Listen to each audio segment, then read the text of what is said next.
The diner opened at 6 a.m. sharp.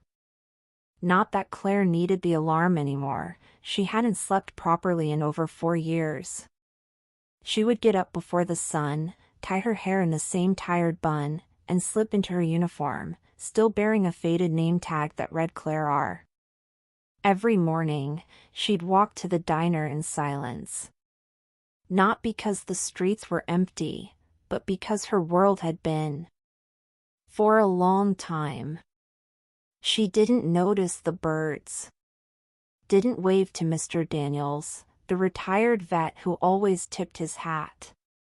Didn't pause at the bakery window the way she used to when she'd walk with her little boy. Back then, Ethan would stop and stare at the croissants like they were treasures behind glass. But Ethan wasn't here anymore. And Claire didn't smile anymore either. The Magnolia Diner was a quiet corner off Main Street, the kind of place where locals came not for gourmet food but for routine, comfort, and familiarity. The booths had cracks, the coffee was average, and the menus were laminated too many times, but people kept coming back. Claire had worked there for 12 years. Customers came and went, lives shifted, babies grew up, but Claire remained. A fixture behind the counter. Efficient, cold, polite. She wasn't rude. Just removed. People talked about her when she wasn't close enough to hear. She never smiles, does she? Used to be different. Something must have happened. It's like she's just going through the motions. And she was. That's all she had left. That Tuesday morning, just before 8 a.m., the bell above the diner door jingled. Claire looked up from the register and saw a man walk in, early 30s, messy hair in a business cut, suit jacket slung over one shoulder, holding the hand of a little girl with bouncing brown curls and sleepy eyes. They took the corner booth by the window. She noticed, like she always did, without showing that she had. The man glanced up and offered a polite nod. Claire grabbed her pad and approached their table. "Coffee?" she asked, pen ready. "Yes, please," the man replied. "An orange juice for her." "Food?" "2 waffles. One with blueberries, one with chocolate chips." "Coming up." She turned to leave. But then, the man tilted his head and said gently, "Can I ask you something?" Claire paused, slightly guarded. "Sure." "Why don't you ever smile?" It wasn't mocking. It wasn't sarcastic. It was quiet. Curious. Kind. Claire's pen stopped. Her shoulders stiffened just slightly. And for a full beat, she said nothing. Then softly, without turning around, "Because the last time I smiled, my son was alive." And she walked away. The father sat in stunned silence. His daughter looked up at him with wide eyes. "Daddy, what does that mean?" He didn't answer. Not right away. He just reached across the table, held her tiny hand, and whispered, "It means, some people carry sadness you can't see." Claire disappeared into the kitchen. Her hands worked on autopilot, cracking eggs, pouring batter, but her heart wasn't in it.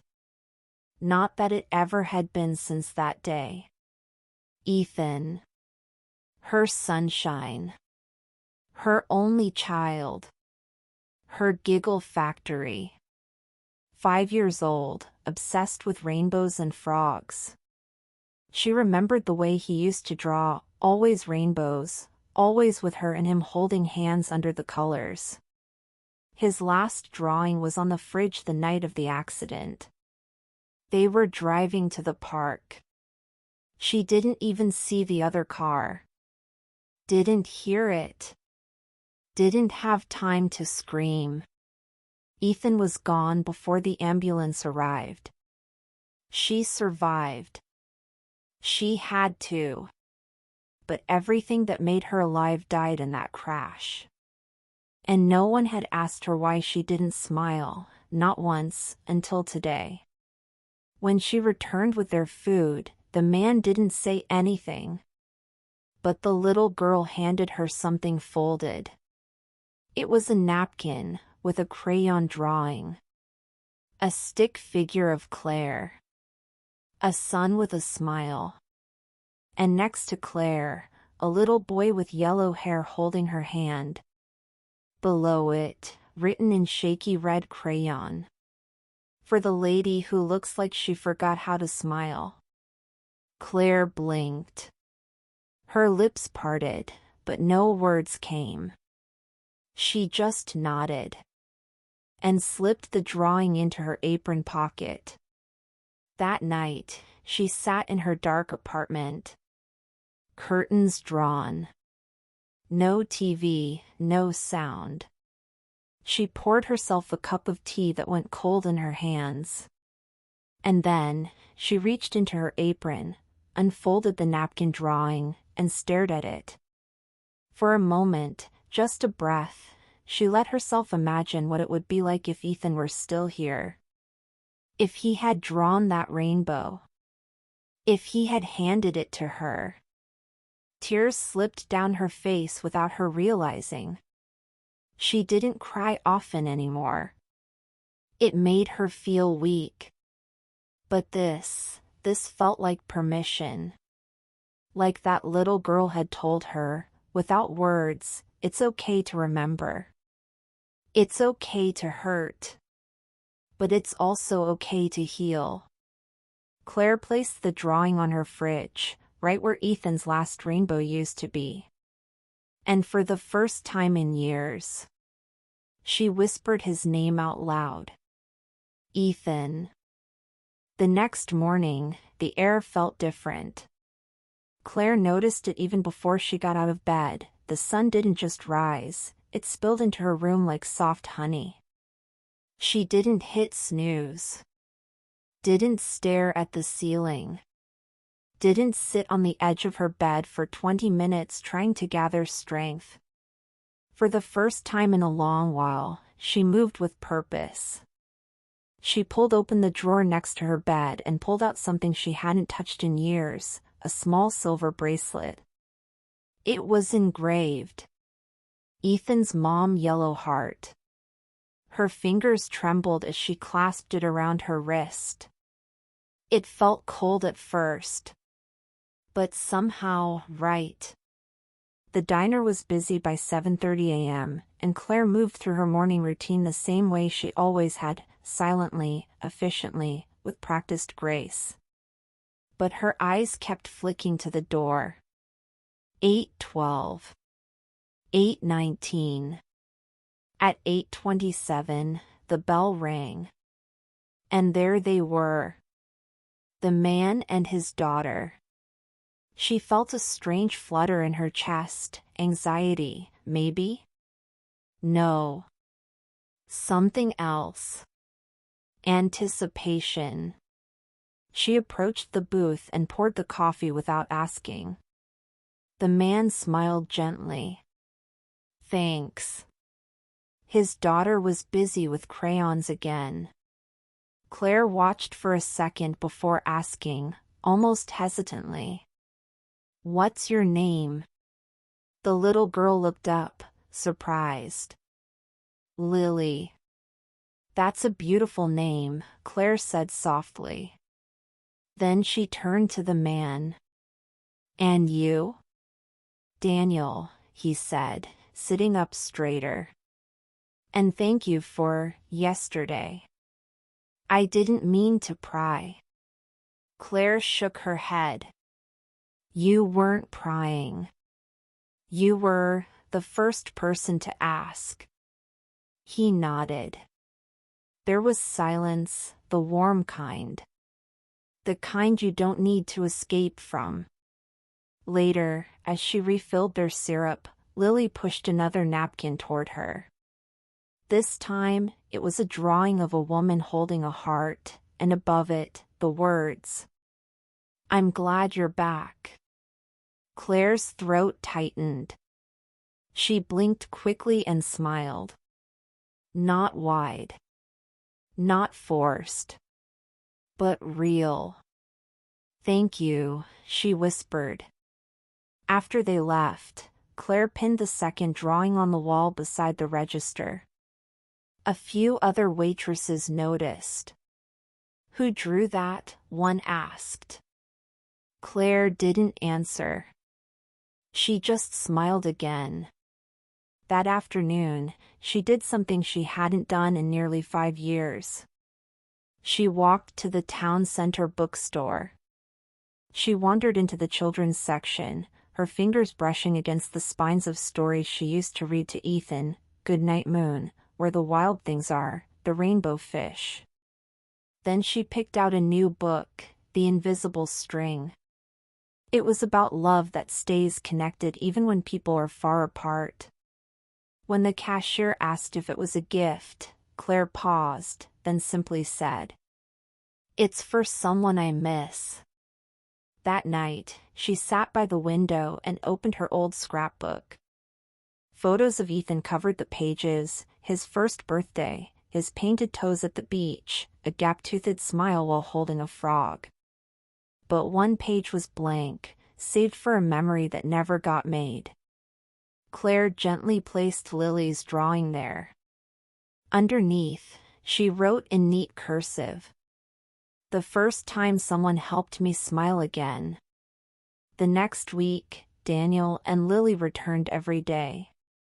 It became their quiet ritual. Claire would bring waffles. Lily would draw. Daniel would smile and sometimes share stories about being a single dad, how hard it was, how lonely, how full of love and exhaustion. They never talked about grief. Not directly. But in between napkins and syrup bottles, something healing passed between them. One Friday morning, as Lily skipped to the restroom, Claire and Daniel sat alone for a brief moment. Claire leaned on the booth. "She's special," she said. "She is. Sometimes I wonder if she sees more than I do." "She does," Claire replied. "Children do." Daniel looked at her for a long moment. "What was his name?" Claire inhaled slowly. She hadn't said it in front of anyone in years. "Ethan." Daniel didn't speak, just nodded with the kind of quiet that meant, "I hear you." That evening, Claire wrote a letter. She wasn't sure to whom, maybe to herself, maybe to Ethan. "I still think about you every day. But today, someone said your name back to me. And it didn't break me. It made me feel like maybe, just maybe, I could keep going." The next morning, Claire wore her bracelet over her sleeve. When Daniel and Lily walked in, she was already at their booth. With 2 mugs. And 3 plates of waffles, because today, she would sit too. The next morning, the diner felt warmer. Not from the coffee or the weather, but from something unseen, something that had been quietly growing in the far left booth by the window. Claire had arrived early, as usual. But instead of wiping menus or organizing sugar packets, she stood near the counter staring at the wall. The spot right beside the register had 2 childish napkin drawings pinned up, one rainbow-colored, one with a woman and a heart. She remembered where each came from. She reached into her pocket and pulled out the third, yesterday's. It showed 3 stick figures now, Lily, Daniel, and Claire, holding hands under the words, "Now you smile too." Her eyes welled. That afternoon, she brought a cork board from home and pinned it beside the register. At the top, she printed the words, "For someone you Mississippi." Underneath, she left a small note. Leave a name, a drawing, a memory, or just a word. Sometimes remembering helps us keep going. By the end of that week, the board had 4 notes. By the end of the next, there were 19. For Dad, I wish we had one more fishing trip. For my wife, thank you for the kind of love that doesn't fade. For Ava, gone too soon. Always 8 years old. Claire's corner, the one she used to rush past every morning, had become a place where people stopped, stood still, and remembered. She didn't expect it. Didn't advertise it. But the board grew day by day. Even regulars began calling it something unspoken. "Hey Claire, can I put one up on the Ethan wall?" The first time she heard Ethan's name said aloud by someone else. She had to step into the back room to breathe. But she came out smiling. One day, Lily came in holding a tiny cupcake with one candle on it. "Today's Ethan's birthday, right?" she asked innocently. Claire blinked, stunned. Daniel leaned in quickly, whispering, "She saw the date on your bracelet." Claire nodded, her throat tight. Yes, he would have been 10. Lily handed her the cupcake. "We made it for him." Claire sat in the booth with them that morning. No apron. No pen and pad. She just listened. They shared stories. Lily told a wild tale about her dream where Ethan turned into a frog and they had a flying contest. Daniel shared how his daughter always makes up stories when real life gets too quiet. Claire talked. For the first time, she talked. About the way Ethan used to hum when he colored. About how he was scared of butterflies but chased dogs. About how, before his accident, he had asked if God had nap time. After Lily went to the counter to refill her juice, Daniel spoke. "I was scared to ask you that first day." Claire tilted her head. "Why did you?" Daniel looked down.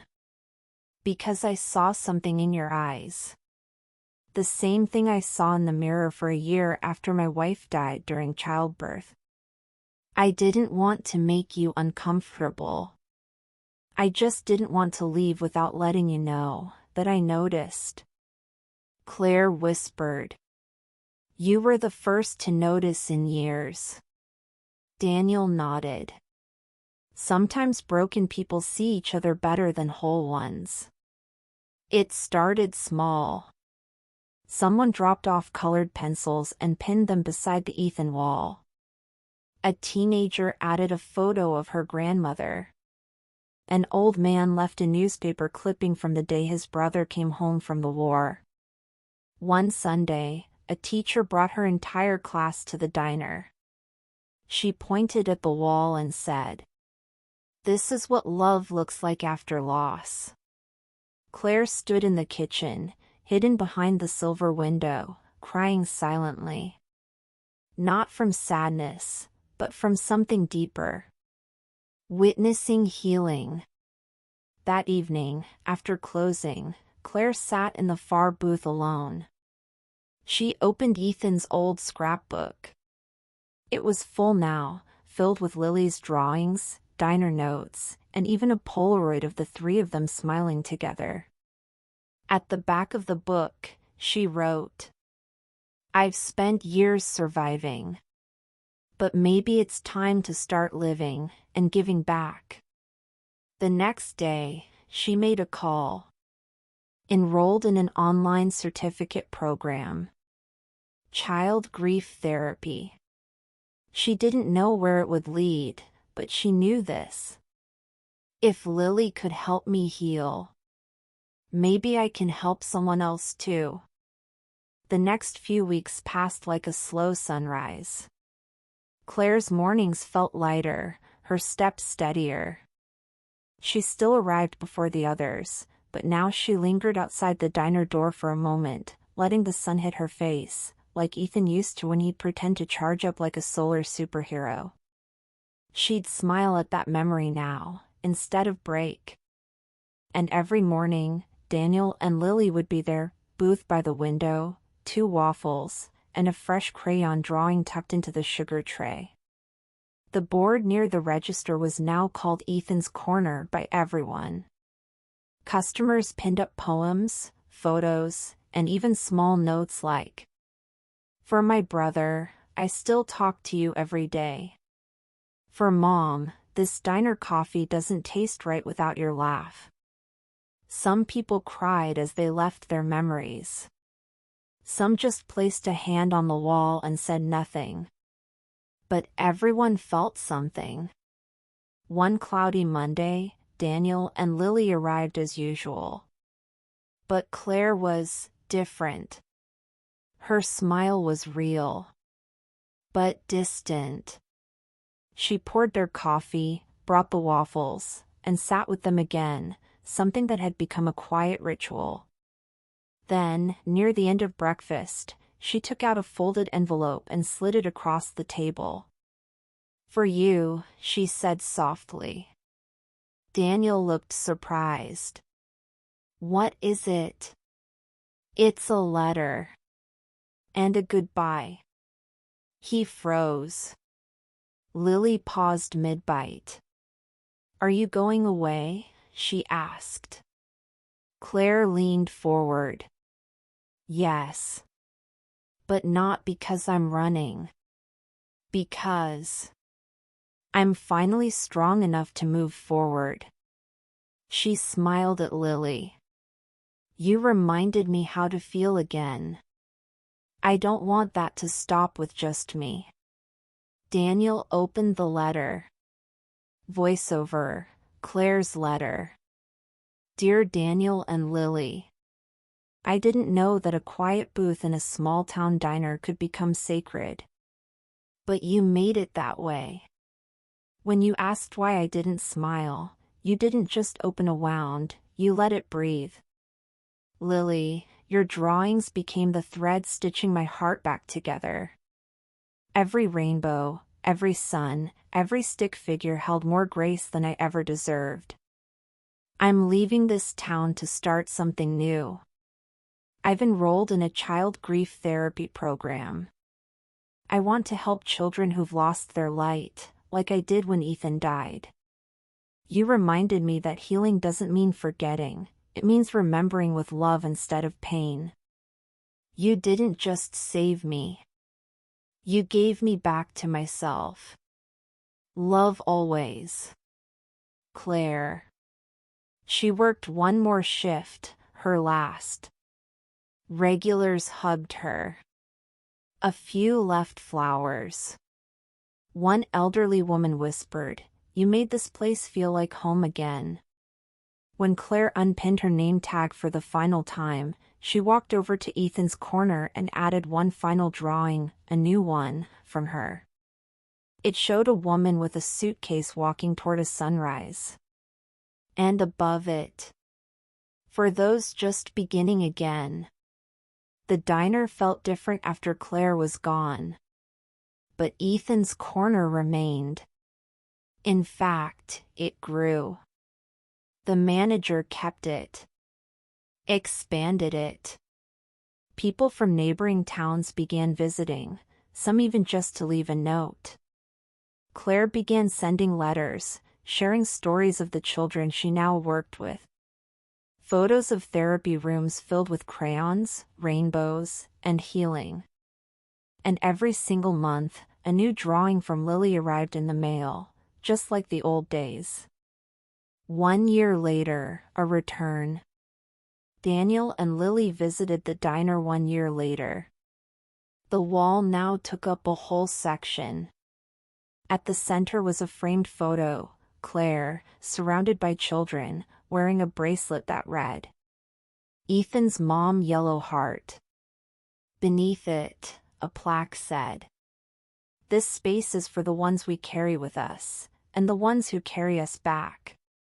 Sometimes healing doesn't arrive in a hospital, or in a therapist's office, or even in time.